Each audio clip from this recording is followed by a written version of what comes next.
Hey everyone! Good morning!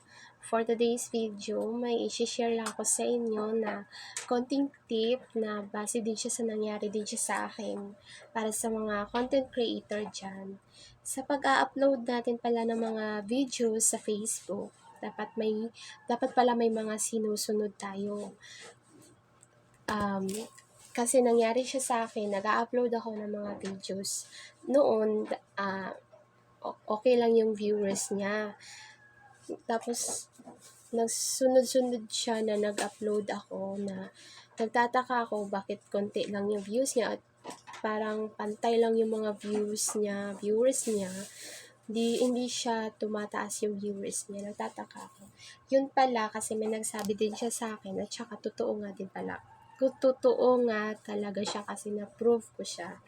Sa pag-upload pala natin ng mga videos, kailangan nag-upload tayo na ini-edit natin yung mga videos niya doon sa tools ni Meta. Yung mag-upload tayo ng mga reels, 'di ba? Doon sa reels, may nakalagay sa gilid yan ng mga edit, may mga music doon kung gusto mo mag-a-add or mga sticker.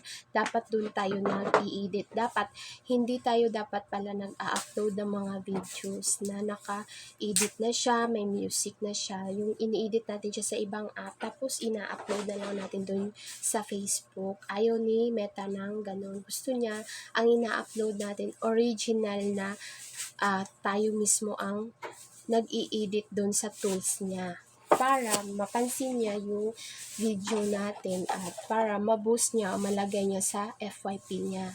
Kaya dapat sinusunod natin yung mga technique para kung gusto natin na mag-boost yung mga videos natin.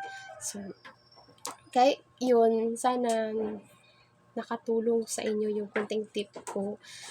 Kasi, syempre, para din naman ito sa atin. So, thank you sa time, everyone.